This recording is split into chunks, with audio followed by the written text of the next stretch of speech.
어제 심상정이 모든 대선 일정을 중단하고 잠적을 했어요. 선거 상황을 심각하게 받아들인다면서요. 자, 최근에 심상정의 지지율이 3% 압박에 그치면서 대선 앞선 주자들과 격차가 좁혀지지 않고, 그리고 이재명이하고 윤석열 측이 대선 토론을 양자로 하려고 지금 몰고 가면서 심상정이 고민에 빠졌다는 겁니다. 그래서 심상정이 언급한 현 선거 상황을 심각하게 받아들이고 있다고 어제 한 그 말은 박주미 민주당 선대위 TV토론단장과 성일종 국민의힘 TV토론 실무대표 등이 대선이 양강에 흘러가고 있다면서 이들이 해동을 해서 두 당이 토론회에 적극적으로 임하기로 합의를 했고, 여야가 3대3 실무협상단을 만들어 13일 오늘 오후 3시에 만나 주 일정을 논의한다라고 말을 했습니다. 그래서 국민의힘의 측에서 이재명이 토론하자 했고, 또 윤도 토론하자 해서 민주당이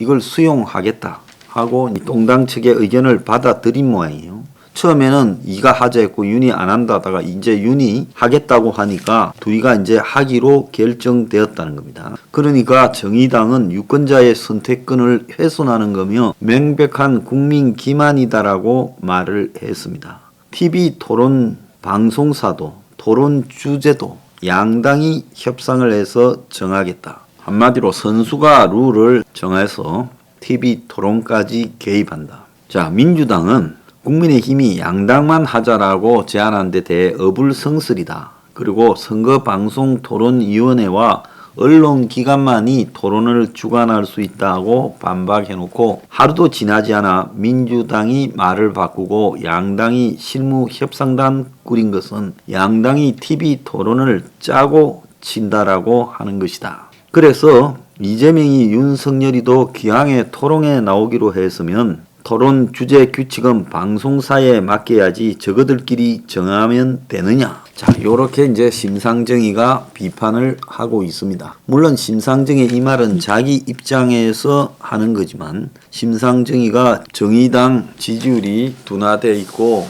후보 사퇴하는 거냐 하는 이야기까지 나오고 있습니다. 그런데 그래도 적어도 민노당 계열로 시작해서 또 여러 이름을 가진 정당을 거쳐 오늘날 정의당까지 오는 과정이요. 20년쯤 된 이런 정당에서도 이 대선 후보 토론회에서 배제 때문에 애를 먹고 있습니다. 원내 의석도 가지고 있는데도 이런 상황이에요. 자, 정의당은 그래도 원내 의석이 6개나 되죠. 그런데 오늘 지금 내용을 보면 속보가 정의당이 선대위원장 등 일괄 사퇴, 현 상황의 심각성을 인식한다 해서 토론에 지금 참여하지 못하는 상황에 대한 정의당 내부의 이 심각성이 두드러진 것 같습니다. 자, 그런데 이 구조 속에서 이걸 구조적으로 좀 봐야 될 부분이 있어요. 지금 대한민국의 크고 작은 정당들이 활동을 하고 있습니다만은 언론은 윤석열이 이재명이 둘만 보도하고 가끔 가다가 안철수와 심상정이까지는 보도를 해줍니다. 그런데도 심상정이는 저 모양이라고 선거 중단을 했습니다. 그러면 그 외 나머지 정당은 대한민국에 없는 겁니까? 적어도 어느 시점 예비후보로 등록한 사람들의 동정 정도는 언론이요, 적어도 며칠에 한 번씩이라도 동정란이라도 만들어서 소개하고, 그리고 한 번씩은 작은 면이라도 인터뷰라도 시키고 이렇게 해야 되고요. 그리고 그들이 의미 있는 활동을 할 때는 보도를 하려고 노력도 해야 되죠. 자, 그런데 원내 정당 같은 경우에 저희들이 사회단체로 할 수 있는 일이 별로 없어서 정당을 만들었습니다만은 원내 정당이 실제로 할 수 있는 일이 별로 없습니다. 그리고 예비 후보로 등록하면 좀 있을까 생각했는데 예비 후보로 등록해도 제가 제 명함 나눠주는 거 말고 할 일이 별로 없어요. 대부분이 하지 말라는 겁니다. 우리 당의 플래카드 전단에도 황장수라는 이름이 못 들어가요. 언론도 안 해줍니다. 그러면 과연 정치적인 의제 설정에서 행명 21이 저 동당이나 거수기당보다 더 적은 의제를 설정했습니까? 이들이 하지 않는 수많은 문제 제기들을 혁명 20일이 제기했고 그걸 알리고 토론도 하고 시위도 하고 했습니다. 그럼에도 불구하고 언론은 아예 보도를 거부하고요. 특히 혁명 20일 같이 반기득권 정당을 표방하고 나서면 기득권 중심이 된 미디어들이 전부 외면을 합니다. 아마 제가 죽는다 해도 신문에 한 줄이 날지 의문입니다. 자, 이런 상황 속에서 당연히 보도를 안 하니까 여론조사에 안 잡히는 거고 또 여론조사 방법도 서너 명 묻고 나머지는 기타 처리합니다. 그러면 그 기타에 황장수라고 누가 말을 해도 여론조사 요원이 제대로 성의 있게 들으려고 하지 않는다라는 것을 우리가 녹취를 통해서 충분히 알 수 있었습니다. 그러면 여론조사에 잡힐 리가 없고 여론조사에 잡힐 리가 없으면 토론을 할 기회도 없을 겁니다. 기껏해야 출마한 10명쯤 안팎되는 군소 후보들이 한두 번 토론하는 그게 달 거예요. 거기서 무슨 토론이 제대로 되겠습니까? 그래서 제가 지난번에 뭐라고 했습니까?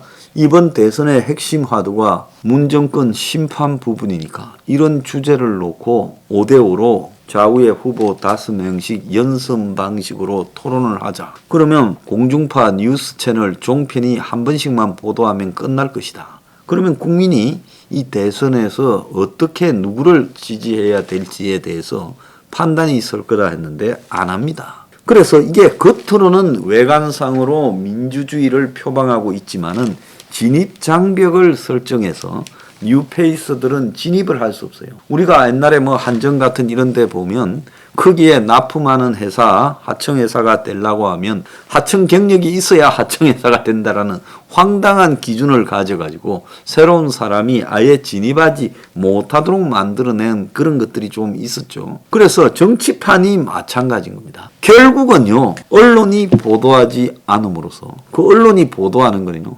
허경영은 보도하고 황장수는 보도하지 않습니다.